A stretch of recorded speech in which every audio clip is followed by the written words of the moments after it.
So I've asked everybody here. Warren Reed told us great stories about how Honda started. Let's hear some factory stories from your days of racing. Maybe a Harley story, something good. I started out actually, I think my first factory ride was Honda in 1974. They had that 380. Right.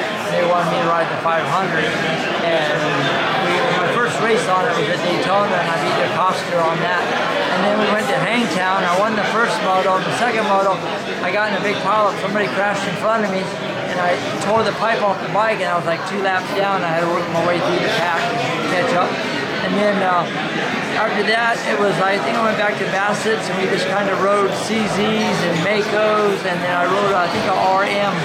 They gave me a bike just to ride the Trans Am. And then after that was Harley Davidson came and said that we wanted to test this bike because we figured you could break everything if we do some good testing. I'm like, all right, 76 I signed with Harley, with 77, same thing. And then we ended up finishing like 8th in the 500 Nationals with it. And I won a race in Orlando back there in the Winter Series. I got second at Unadilla on it. And it was good. We were doing a lot of development. And then from there on, we went to Yamaha. I got picked up with Yamaha for the last 2 rides in '79. And I rode the bike, and the first moto I won by, I ended up lapping Marty Smith, was 3rd place. I lapped him, and I got 1 minute 45 seconds on Rick Burgett. And I came back in, I told Kenny Clark, I says, hey, I've never ridden a bike this good in my life. This thing is like cheating. And he said, you like it? I said, yeah, I love this thing. I only had 1 more race. I had to ride to Florida, and I ended up losing the championship by 3 points because I was number 4 at the time they gave me the bike. I got up to almost won the championship. And then the next year they picked me up. I won Daytona, then I won the Nationals up to the 5th round. I was home practicing, and I got thrown off and broke my hip. And then I couldn't ride the next 5 races. I was out of it. And then after that, I think I went to Australia, won the Supercross over there. Then from there, I ended up going to New Zealand. And then I moved from there to South Africa. I lived there for 3 years.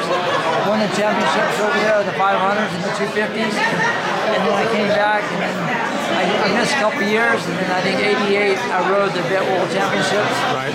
And I won that. And in '89, I broke my back. And then I came back in 90, 91, 92, 93, and won the Vet World Championships. And then I decided to race desert. And I went to Baja, we won the 500, we won the San Francisco 250, won the 500, the 1000, and San Francisco 250. And then after 96, after Danny Hamill crashed in front of me, got hit by, or he hit that car, pulled in front of him. I didn't want no more part of Mexico, and I just said, I'm done. And then I just went to District 37, and then this became like vet number 1, senior number 1 out in the desert. And then after that 2000, I kind of quit because my kid got hurt really bad, and I wanted to be there with him because he was like actually dead. He was in a coma for 19 days. There was hemorrhage in 3 places, center of the brain, split his liver in half, split his kidney in half. He was actually done. Meanwhile, I quit racing. 16 years later, Mike came up to me and says, hey, I got your old CZ. I bought it from 41 years ago. Would you ride it? And I said, yeah, I'll come up and look at it, and I'll do a parade lap or whatever. I get up there and I sign up on a race, and I beat the Czechoslovakians and those guys, and then I'm back in racing now. Cool. Good for you. All right, thanks. Thank you.